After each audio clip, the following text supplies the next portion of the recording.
Hello students, welcome to my new video. Complete the following sentences. Complete the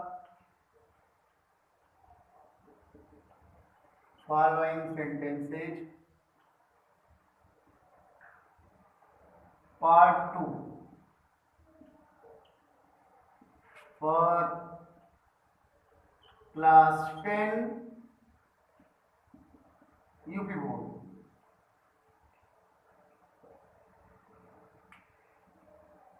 my dear friends, इस पर मैं एक video पहले ही load कर चुका हूँ, अपलोड कर चुका हूँ और ये मेरा सेकंड पार्ट वीडियो है। इस पर भी मैं कुछ वर्ड्स पर चर्चा करूँगा जो कि बहुत ही इम्पोर्टेंट है और एग्जाम में अक्सर पूछे जाते हैं।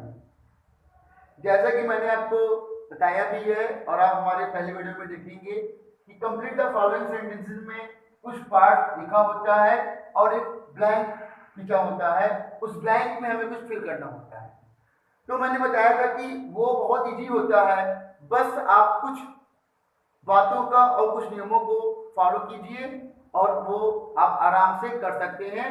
And I have already told you that this question consists 2 marks. ये क्वेश्चन 2 नंबर का आता है and I have already promised with you, my dear students, if you follow my all videos of this section, you will surely get 2 marks in this question easily, very easily. तो आप कुछ मत करिए, बस हमारे सारे वीडियोज को 1 bye 1 देखते रहिए और आज का भी वीडियो आप टिल द एंड देखिएगा तो आपको जरूर समझ में आएगा। आपको ज्यादा नियम नहीं जानना है, जैसे जैसे मैं बताऊं बस आप उसी रूल्स को फॉलो करिए। आप विश्वास कीजिए, आई प्रॉमिस यू, मैंने आपसे वादा भी किया है और फिर से वादा करता हूं, I promise you once again to my all dear students of class 10 कि अगर आप मेरा सारा वीडियो देखेंगे कंप्लीट द फॉलोइंग सेंटेंसेस का तो आप श्योरली 2 मार्क्स आराम से पा जाएंगे। आइए अब चर्चा करते हैं उन वर्ड्स की जिसका हमें इस वीडियो में बातें करना है।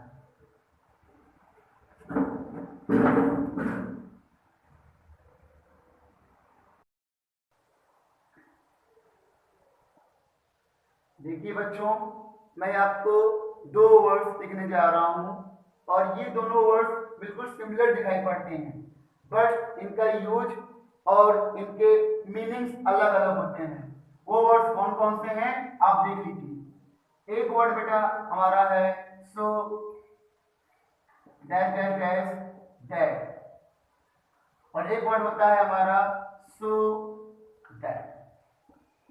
देखिए ये दोनों वर्ड्स बिल्कुल सिमिलर है, बिल्कुल देखने में एक से लगते हैं, लेकिन इसमें अंतर क्या है। देखिए यहाँ सो के बाद डैश डैश डैश है, फिर दैट है।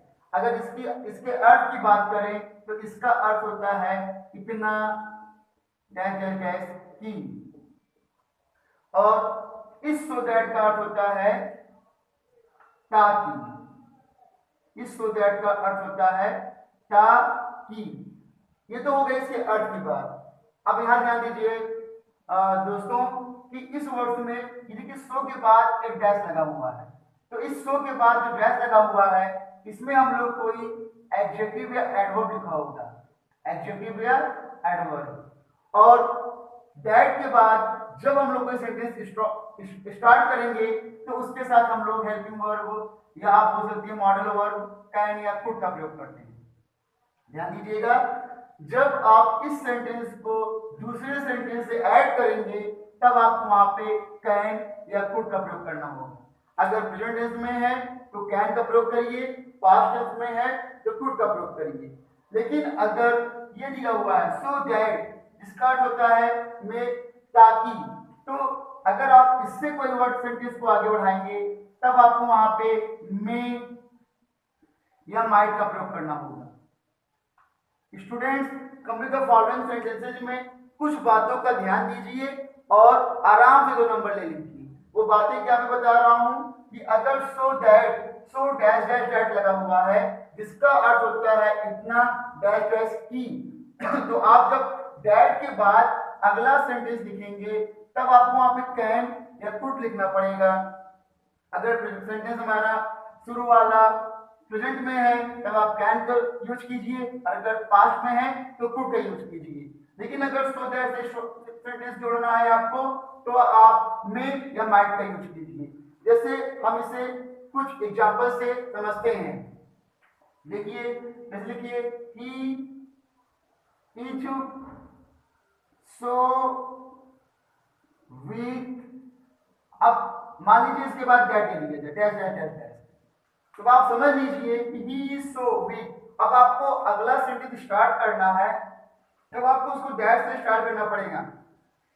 कभी कभार आपका डैट दिया हो सकता है और कभी कभार डैट नहीं दिया रहेगा, लेकिन आपको समझ जाना है कि ये देखिए सो फिर एडजेक्टिव फिर डैट आया हुआ है, इसका अर्थ निकलेगा वह इतना कमजोर है कि दौड़ नहीं सकता। He is so weak. अब ध्यान दीजिए यहाँ पे इज आया हुआ है, तो आप सेंटेंस चाहे जो भी बनाएं आपको ध्यान रखना है कि आपको उसके साथ कैन का यूज करना है। दूसरी बात, ये सेंटेंस नेगेटिव सेंस देता है तो आप इसके साथ नेगेटिव सेंटेंस का यूज करेंगे। He is so weak that he can not walk, या कुछ भी लिखिए ही कैन नॉट रन, या ही कैन नॉट प्ले। आप कुछ भी लिख सकते हैं अकॉर्डिंग टू सेंस। अगर आप इसको स्टडी से ले सकते हैं तो मतलब वो इतना कमजोर है कि इस क्वेश्चन को पढ़ नहीं सकता, तो आप लिख सकते हैं he can not read the question, he can not solve the question. कुछ भी आप लिख सकते हैं बस आपको ध्यान देना है कि इस शो के बाद अगर डैट लगा हुआ है तो अच्छी बात है, नहीं लगा हुआ है तो आपको डैट से जोड़ना है और कैन का प्रयोग करना है या कुड का प्रयोग करना है। लेकिन जब प्रेजेंट टेंस में होगा तो आपको कैन का यूज करना है। यहाँ पर देखिए इज आया हुआ है, इज का मतलब होता है प्रेजेंट टेंस, इसलिए हम लोगों ने कैन का यूज किया। इसके अलावा अगर देखिए अगर मैं यहाँ पे वॉच करूँ, सिर्फ एक चीज करूंगा वॉच, अगर यहाँ पे होता वॉच, अगर वॉच होगा तब देखिए क्या हो जाएगा, कुछ भी चेंज नहीं करना है आपको, जहां जहां आपने कैन लिखा था वहां वहां आप कुड लिख दीजिए। He could not study this book, वह इस किताब को नहीं पढ़ सकता है। कुछ भी लिख सकते हैं, वह इतना कमजोर था कि इस पुस्तक को नहीं पढ़ सकता था। या ही, देखिए एक बात और ध्यान दीजिए, ये दोनों सब्जेक्ट सेम होना चाहिए। यहाँ पे जो होगा आपको वही लिखना है। He could not solve this question, या डैट लगा होगा ना लगा हो तो आप ना लगा हो डैट लगा लीजिएगा, अगर लगा होगा तो अच्छी बात है। या फिर आप डैट ही कुड नॉट कुछ भी वॉक प्रॉपरली, अपने सेंस के अकॉर्डिंग आप कुछ भी कर सकते हैं। अभी मैं इस दैट सो की बात कर रहा हूं, सो डैश डैश दैट, तो आपको समझ में आ गया होगा कि सो डैश डैश दैट आएगा तो आपको सेंटेंस को कैसे करना है। बहुत ही आसानी से कर सकते हैं, इसका अर्थ होता है इतना की। अब हम अपने अगले वर्ड सो दैट पर चर्चा करेंगे। सो दैट का चर्चा अब हम करेंगे, और देखिए सो दैट में क्या क्या होता है। इसको मैं इरेज कर देता हूं। अब आप आगे देखिएगा, सो दैट इसका अर्थ होता है ताकि, इसके साथ हमको में या माइट का प्रयोग करना होगा। प्रेजेंट टेंस होगा तो में, पास्ट टेंस होगा तो माइट का प्रयोग करना होगा।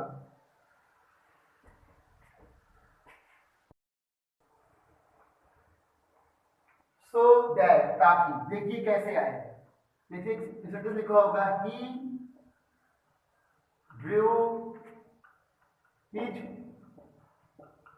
Sword so that. अब चाहे सो दैट लिखा हो या ना लिखा हो, या सो से बगैर लिखा हो, यह हो सकता है सो दैट तक लिखा रहेगा। He drew his sword so that. अब देखिए अब वहां पे इतना की का अर्थ ही नहीं आएगा, यहाँ पे आएगा ताकि। He drew his sword so that, देखिए ही अब देखिए ड्यू क्या है हमारा, सेकेंड फॉर्म है, तो आप माइट लाइए। उसने अपनी तलवार बाहर निकाली, so that he might kill the enemies, कुछ भी लिख सकते हैं, he might kill the enemies, कुछ भी आप बना सकते हैं, ही माइट सेव हिमसेल्फ, अपने आप की रक्षा कर सके। कुछ भी आपको इससे रिलेटेड कुछ भी लिख सकते हैं। आपको एक बात यहाँ और ध्यान देना है, इस सो दैट के साथ आपको देखिए अगला सेंटेंस पॉजिटिव आ रहा है, जबकि इस सो और दैट के साथ अगला सेंटेंस नेगेटिव आता था। ये नेगेटिव सेंस देता है जबकि ये पॉजिटिव सेंस दे रहा है, इसका भी ध्यान दीजिएगा। और दूसरी बात, अगर फर्स्ट फॉर्म में है तो मैं का प्रयोग करेंगे, सेकेंड फॉर्म में होगा तो माइट का प्रयोग करेंगे। आगे देखिए, जैसे अगर मैं लिख दूं यहां पर I work hard, I work hard so that, अब उसके बाद यहां पे हो सो दैट। अब देखिए आई वर्क हार्ड, ये प्रेजेंट टेंस है, तो आप ध्यान दीजिएगा यहाँ पे आप जो भी सब्जेक्ट लिखें लेकिन वर्ब आपको मिलाना पड़ेगा। सो दैट आई में pass the examination, या so that I may get the good marks, कुछ भी बनाइए आप, so that I may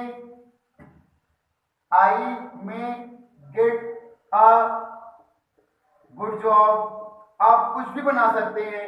बस आपको ध्यान देना है कि जब सो दैट आएगा तब कैसे बना रहे हैं, और जब ये सो दैट आया तब कैसे आपने बनाया। आप अब एक सेंटेंस हम लेते हैं जिसमें दोनों एक साथ लिखते हैं, उसके बाद चर्चाएं करते हैं। मैं इसको सारा इरेज कर देता हूं, तब देखिए।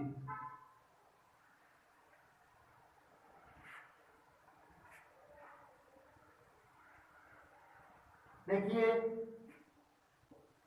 he is so poor dash dash dash dash dash, यहाँ दैट लगा हुआ है। he is so poor, अब देखिए he is so poor आया हुआ है ना, दैट यहाँ लगा हुआ है, तो वह इतना गरीब है, he cannot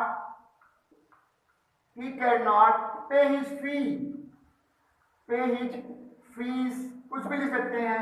he cannot that लगा के मान लीजिए नहीं आया, लगाइए he cannot buy this book, कुछ भी कर सकते हैं। या जैसे मान लीजिए I call him here, अब यहाँ पे सो दैट अगर दिया गया है, देखिए सो दैट आया हुआ है, so that I might settle my dispute, आप कुछ भी बनाइए ताकि मैं अपना झगड़ा सुलझा सकूं। और ध्यान दीजिए गलती देखिए हो गई है, यहाँ पे ये कॉल है तो आपको यहाँ पे मे लिखना पड़ेगा, इसका ध्यान दीजिएगा, आप लोग जरूर ध्यान दीजिएगा। अगर पास्ट टेंस में होगा तो आपको माइट लिखना है, लेकिन प्रेजेंट में होगा तो आपको मे लिखना है। जबकि देखिए यहाँ पे बिल्कुल सही है, इसके साथ देखिए मैंने प्रेजेंट टेंस का कैन का यूज किया है और अगला सेंटेंस नेगेटिव में लिखा हूं, यहाँ पे पॉजिटिव में लिखा हूं। तो आई होप आप सो दैट, सो दैट और सो दैट एक साथ में अंतर समझ गए होंगे। अब हम अपने अगले वर्ड्स को लेते हैं।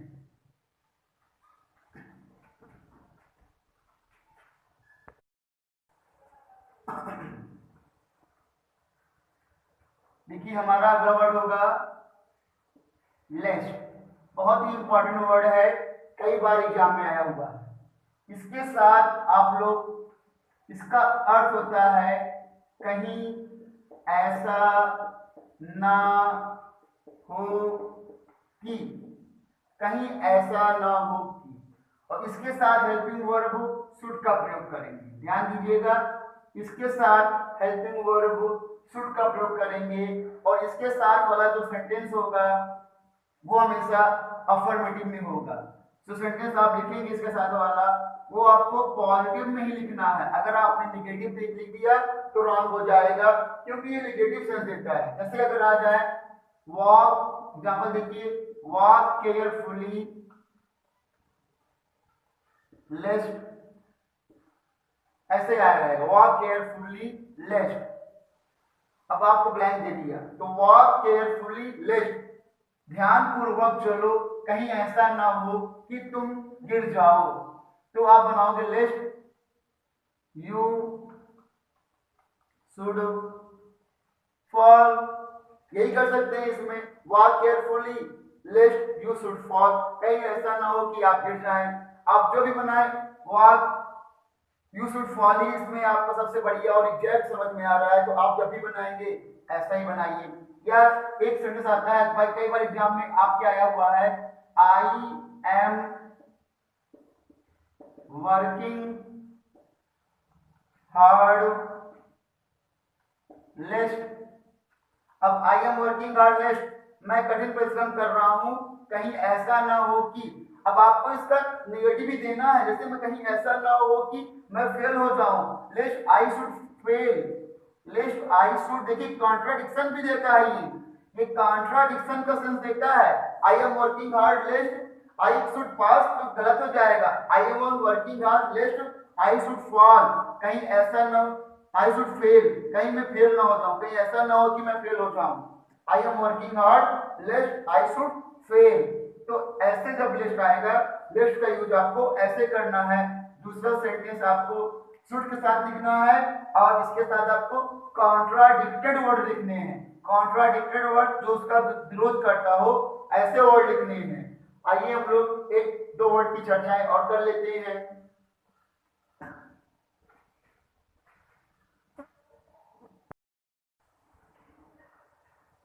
देखिए अगला जो वर्ड होगा हमारा वो टिल और अनटिल।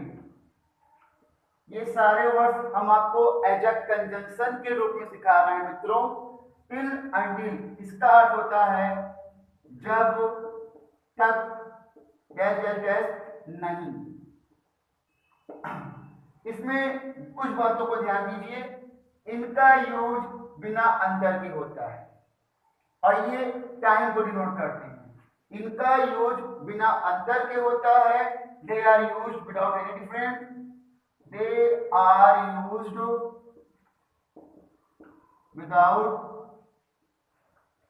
Without any difference. इनका यूज बिना किसी अंतर के किया जाता है और इनके साथ हमेशा दूसरा सेंटेंस जो भी लिखते हैं वो प्रेजेंट, वो अफर्मेटिव में लिखा जाता है। इनके साथ जो भी हम दूसरा सेंटेंस लिखेंगे वो दूसरा सेंटेंस हमारा अफर्मेटिव में ही होगा।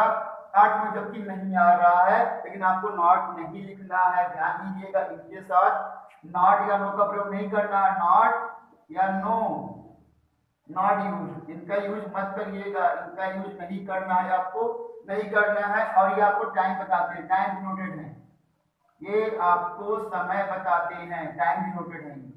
एग्जांपल्स देख लेते हैं, जैसे आ गया वेट हियर। अब आपको मान लीजिए टिल लगा हो या अनटिल लगा हो, वेट हियर टिल या अनटिल, यहां इंतजार करो जब तक कि मैं ना आ जाऊं, until I come, until I कम। ध्यान दीजिएगा जब ये इधर अगर इंपरेटिव में होगा तो आप इसको अपर प्रेजेंट टेंस में लिखने की कोशिश करेंगे, wait here until I come, या आई, अब देखिए कभी कभार ऐसे में I waited for my father, till आ जाए या अनटिल आ जाए। अगर नहीं आया है, सॉरी अनटिल में डबल नहीं होगा, अगर नहीं आया है तो आपको टिल या अनटिल से ही लगाइए आगे, समय की बात है, समय को डिनोट करेगा तो आपको अनटिल ही अनटिल लाना है। I waited till until. अब ध्यान दीजिए ये आपका पास्ट टेंस में है, जब कोई भी सेंटेंस असर्टिव लिखा जाए तो इसके पहले का सेंटेंस जिस पार्ट में होगा, जिस टेंस में होगा, उसका अगला सेंटेंस भी आपको उसी टेंस में लिखना पड़ेगा। I waited for my father till until he came, जब तक कि वो नहीं आए, जब तक कि वे नहीं आए। तो किस तरह से आपको टिल अंटिल का प्रयोग करना है, इसका अर्थ जब तक गैर गैस नहीं होता है, और ये दोनों बिना किसी डिफरेंस के यूज किए जाते हैं। ये नेगेटिव सेंस रखते हैं, इसलिए इसमें लोग नॉट का यूज नहीं करेंगे, और ये टाइम डिनोटेड है। और इसका मैंने एग्जांपल से आपको बता दिया। एग्जाम में टिल अंटिल तक क्लियर रहेगा, आपको ऐसे जोड़ना होगा। अगर इंपरेटिव में होगा तो आपको प्रेजेंट टेंस में लिख दीजिए, और अगर इंपरेटिव में नहीं है, कोई सेंटेंस लिखा गया है पूरा पूरा असर्टिव लिखा गया है, तो जिस टेंस का वो होगा उसी टेंस का आपको आगे सेंटेंस भी ऐड करना पड़ेगा। Thank you.